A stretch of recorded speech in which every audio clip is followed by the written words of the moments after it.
Bagfuel, baby. What did it mean to the South when that iconic moment between, when at the Souce Awards where it was Snoop and East Coast, West Coast, and Outkast came and said, the South got something to say. And that gets overlooked, but I always felt like... You think so? You think it gets overlooked? Yeah. Okay. On a larger scale. It was overlooked for a long time. Yeah, but now it's... Oh, now it's known, though. Yeah. Y'all think. But this is what you really got to pay attention to. Like, this is what you really got to pay attention to and understand how God works. Because you got to think, Andre was probably 18 years old when he said that. Yeah. You know what I'm saying? They done made Players Ball, they done made Ain't No Thing, they done made Get Up and Get Out, they done made Get Up and Get Out.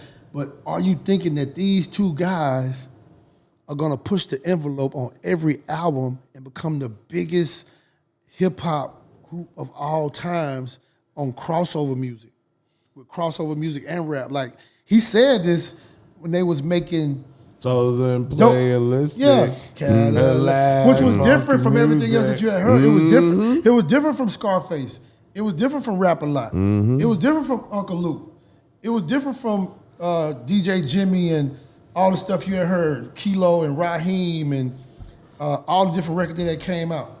It was totally different from Bust Down and the stuff that came out of New Orleans. Yeah. So it was like, and then every album, to think they pushed the envelope every All the album time. with a new creative sound or something new creative that they was coming up with. But this all stemmed from this guy gets on the mic at the Souce Awards and says, the South got something to say. And if you remember when they came out, so you was rocking with Clue. If you remember the episode when Clue was on the show with Lala. Direct Effect. Yeah, they did a, I don't know if it was Direct Effect or Yeah, not. DFX, Direct Effect. Direct Effect. Like 2003. Yeah. Direct Effect. So when the album came out, when the double album came out, and Clue asked him, like, whose ingenious idea was this to do this double album? And Big Boy was like, Greg Street. Greg Street came up with the whole idea. And the reason why I came up with the whole idea was because I knew that if they put out solo albums, the industry would tear them apart because they're going to compare them against each other. You know, Big Boy sold more records than Dre, or Dre sold more records than Big Boy. Yeah. And if you remember how the album took off, Dre's side of the album didn't take off first.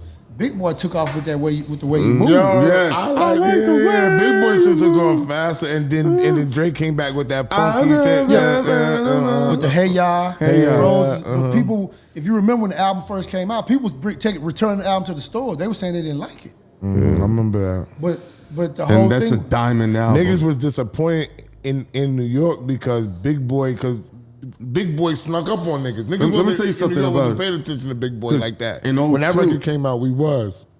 This is a question I was going to ask you, but you segue into it. To me, T.I., Outkast in that moment, and Little John is what ushered Atlanta and the South to take over from 03 till now. Well, hold on. Master P had a big influence when he came out with the whole thing, putting out all them albums every week. In the movies. No, but that was the seed. What I'm talking about, that shift, because I was in 02 when 50 was putting out the mixtapes and everything. When I moved down south in 03 and Little John was pumping, I was like, this is about to go off.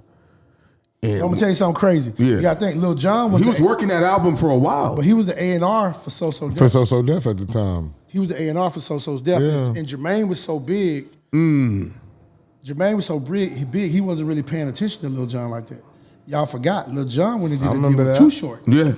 I didn't realize that. John did a deal with Too Short. And Too Short took Lil Jon to Jive, and they didn't get it. So Was it TBT? Because John had did a deal with Carlos Glover at Ichiban. Yeah. Too Short put up the money to buy John's name back, get him out of his deal, did all that, took him to Jive, and Jive said, I don't know about that. Short Dog was in Atlanta a lot. Like He was living here. Yeah, Short Dog was like. He was living here. When I got to Atlanta, Short was already. He was already here. He had been already? living here before I got here in '95. Short was a pit when I came down here. Short, I was like, what the fuck? His mom, Wayne Loke, they were Shorty B. They was all living out I here. didn't know. I was like, how when I first came out here, I was like, how the fuck is Too Short so known and big out this motherfucker? I didn't realize that he had lived, He lived down here. Yeah, Like, he lived here. He was huge. Because I remember that wave, because it was like Yeah, Lil Jon. Little John. Lil Jon was a sleeper. Yeah. But Lil Jon was so seasoned because a lot of people don't know Lil Jon and a guy named Paul Lewis, they had a reggae show on V103 on Friday nights.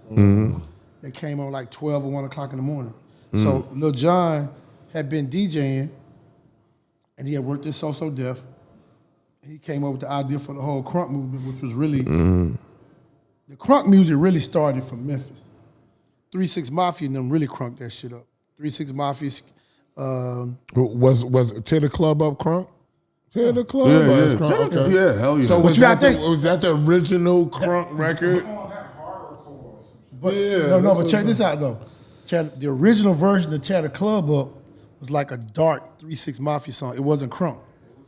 DJ Herb, who was my producer on my show, made the remix version that started the crunk movement. And I started it on the radio, and we started at the gate in Decatur on Columbia Drive, and that's where the whole thing came from.